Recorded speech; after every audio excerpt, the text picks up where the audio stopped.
بسم الله الرحمن الرحيم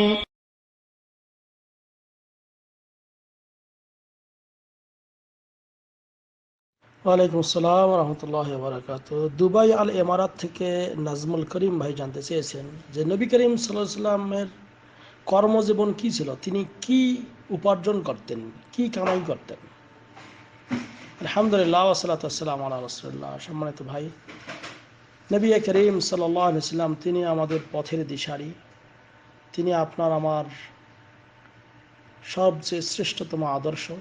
তিনি উপার্জন করেছিলেন, তার জীবনী আমরা দেখলে বুঝতে পারি যে নবী করিম সাল্লাল্লাহু আলাইহি সাল্লাম তার এই বাল্য জীবন থেকে শুরু করে তিনি বিভিন্ন কাজে নিয়োজিত ছিলেন, বিভিন্ন পেশায় নিয়োজিত ছিলেন। যেমন সহিহ বুখারীর 2143 নম্বর একটা হাদিসে আমরা দেখতে পাই, আবু হুরায়রা রাদিয়াল্লাহু তাআলা আনহু বলেন যে আল্লাহ নবী সাল্লাল্লাহু আলাইহি ওয়াসাল্লাম বলেছেন, মা বাআসাল্লাহু নাবিয়্যান ইল্লা রাআল গানাম।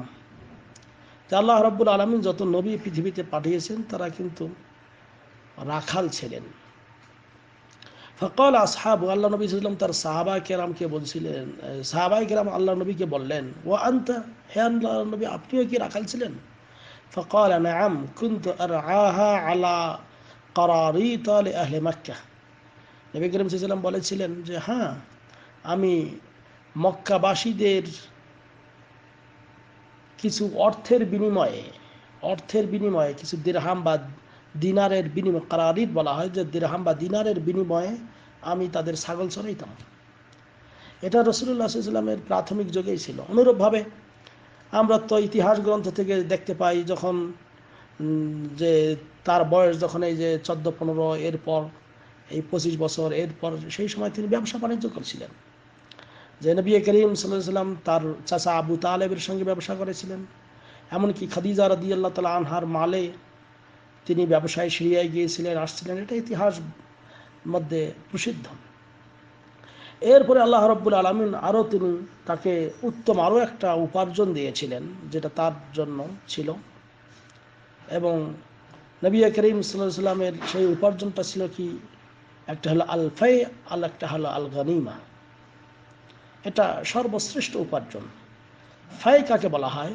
ফাই বলা হয় যে কোনো কাফের অঞ্চলকে যখন বিজয়ে, মানে যুদ্ধ, ইসলামের যুদ্ধ করতে, যে যুদ্ধ ছাড়াই যদি কোনো এলাকা মুসলমানদের দখলে আসত, কাফেররা তারা পরাজিত হতো, মুসলমান ভয়ে ভয়ে পালিয়ে যেত, সেখানে যে সম্পদগুলি ছিল এইগুলি রাসূলুল্লাহ সাল্লাল্লাহু আলাইহি ওয়াসাল্লামের জন্য হালাল ছিল। এইগুলিকে বলা হয় ফাই। এইটা তার উপার্জন, এখান থেকে তিনি খাইতেন। আরেকটা হলো গনিমা। গনিমা বলা হয় যদি কোনো কাফেরদের সঙ্গে যুদ্ধ লাগতো, যুদ্ধ লেগে সেখানে যেগুলি তার অর্থ সম্পদ যেগুলি ছেড়ে যেত কাফেররা, সেগুলি মুসলমানদের কর্তৃত্বে এসে যেত, এবং সেখান থেকে রাসূলুল্লাহ সাল্লাল্লাহু আলাইহি ওয়াসাল্লাম তিনি গ্রহণ করতেন, সেখান থেকে খাইতেন। ইবনে ওমর রাদিয়াল্লাহু তাআলা আনহু তিনি বলেন যে ক্বালা রাসূলুল্লাহ সাল্লাল্লাহু আলাইহি ওয়াসাল্লাম, আল্লাহ নবী সাল্লাল্লাহু আলাইহি ওয়াসাল্লাম বলেছেন, বুইসতু বাইনা ইয়াদাই সাআ বিস-সাইফ হাত্তা ইউ'বাদাল্লাহ ওয়াহদাহু লা শারীকা লাহ। যে আমাকে অস্ত্রের মাধ্যমে, আমাকে বুইসতু বাইনা ইয়াদাই সাআ মানে কিয়ামতের আগে আমাকে এভাবে পাঠানো হয়েছে যে অস্ত্র দেওয়া হয়েছে,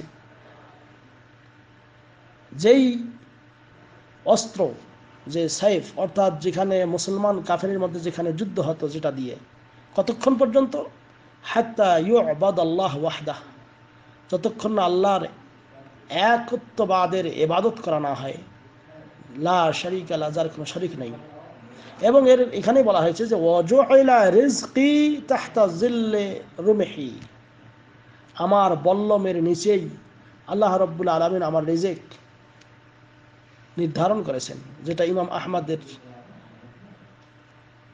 126 নম্বর হাদিসে 9 খণ্ডে বর্ণিত রয়েছে। এবং এই হাদিসটি শেখ আলবানী সহি বলেছেন, সহিহুল জামের 5142 নম্বর হাদিসে এটা উল্লেখ করা হয়েছে। এই জন্য ইবনে হাজার আসকালানী রাহিমাহুল্লাহ বলেছেন যে এই হাদিসে এই জন্য যেটা উল্লেখ করা হয়েছে সেটা হলো যে এই বল্লম এর ফজিলত এবং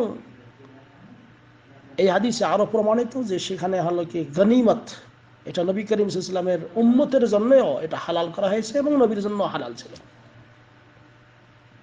এবং নবী করিম সাল্লাল্লাহু আলাইহি ওয়াসাল্লাম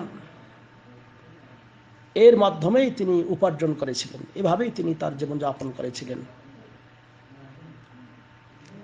আর এই জন্য ওলামায়ে কেরাম বলেছেন যে শ্রেষ্ঠতম উপার্জন হলো এরকম গনিমতের কিছু মাল আসে, এটা শ্রেষ্ঠ উপার্জন। এবং আল্লাহ নবী সাল্লাল্লাহু আলাইহি ওয়াসাল্লাম তো প্রত্যেক দিন তার বাড়িতে অনেকদিন চুলা জ্বলতো না, অনেকদিন খেতে পারতেন না, গরিব ছিলেন অনেক সময়। হ্যাঁ, অনেক পাশের বাসার লোকেরা অনেক সময় দুধ ইত্যাদি দিয়ে যেত। হ্যাঁ, যেটা সহিহ বুখারী মুসলিমের হাদিসেও বর্ণিত রয়েছে যে নবী করিম সাল্লাল্লাহু আলাইহি ওয়াসাল্লাম তার বাড়িতে এরকম চুলা জ্বলতো না অনেক মাস ধরে। কিন্তু তারা কি খাইতেন? দুটি জিনিস খাইতেন, একটা হলো খেজুর আর পানি। এইভাবেই তাদের সংসার চলে যেত। আর এভাবেই আল্লাহ নবী সাল্লাল্লাহু আলাইহি ওয়াসাল্লামের উপার্জন ছিল। তারপরে তারা প্রশান্তিতে লাভ ছিলেন। আল্লাহ রাব্বুল আলামিন আমাদেরকেও তবে আল্লাহ নবীর কাছে সবচেয়ে প্রিয় ছিল নিজের হাতের উপার্জন। কাজে আমরা উপার্জন করে খাওয়ার চেষ্টা করি। আল্লাহ রাব্বুল আলামিন তৌফিক দান করুক, আমিন। ওয়া সাল্লাল্লাহু আলা নবিয়িনা মুহাম্মদ। আসসালামু আলাইকুম ওয়া রাহমাতুল্লাহ।